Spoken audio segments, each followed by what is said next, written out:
ഞാൻ നിങ്ങൾക്കൊരു ചെറിയ സർപ്രൈസ് തരാൻ പോവുകയാണ്. പ്ലീസ്. എന്റെ വിനീതമായ ഉപ്പുകൈകളാണ്. നല്ല ചിരിക്കണി. നല്ല കൊള്ളത്തില്ല.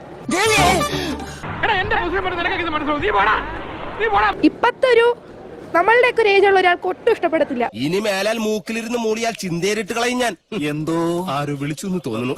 ഇതൊരുമാതിരി പണ്ടത്തെ 90s 2000s ഉള്ള പണ്ടറങ്ങാനായിട്ട് ഇതിന് ഏത് ഭാഷ പറഞ്ഞ് പുറത്തേക്ക് ഇറക്കും? എന്റെ സ്നേഹോപഹാരമായിട്ട് നിങ്ങൾ സ്വീകരിച്ചേ പറ്റൂ. പ്രായമായിട്ടുള്ള അപ്പൂപ്പനമ്മമാർക്കൊക്കെ ഇത് ഭയങ്കരമായിട്ട് ഇഷ്ടപ്പെടും. ചതിച്ചോ ദൈവമേ, എന്നെ തേച്ചതാണല്ലേ. ഊള സ്ക്രിപ്റ്റ് പോകുമ്പോ ആ കണി ഞാൻ ഒന്ന് കണ്ടേക്കട്ടാ. എന്തിന്? കഷ്ടകാലം ആരംഭിച്ചോന്ന് അറിയാലോ.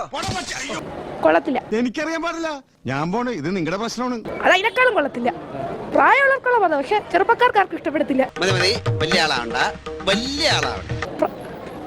പ്രായമുള്ളവർക്ക് കണ്ടിരിക്കാൻ പറ്റും. നീ എന്നെ കൊച്ചാക്കി കളഞ്ഞു. ഇപ്പത്തെ ഒരു സിനിമ പ്രാന്തന്മാരുണ്ടല്ലോ, അവർക്കാർക്കും ഇത് ഞാൻ സജസ്റ്റ് ചെയ്തില്ല. തല പെരുക്കുന്നു, എല്ലാം കയ്യിന്ന് പോവാ. ഇതൊരുമാതിരി ഭയങ്കര പഴയ. നീ എന്തിനാ ഇപ്പൊ ഇങ്ങോട്ട് വന്നത്? ഞാൻ കുറച്ചു ദിവസം ഇവിടെ മനസമാധാനമായിട്ട് കഴിഞ്ഞോട്ടെ. നീ ഒന്ന് പോയേ.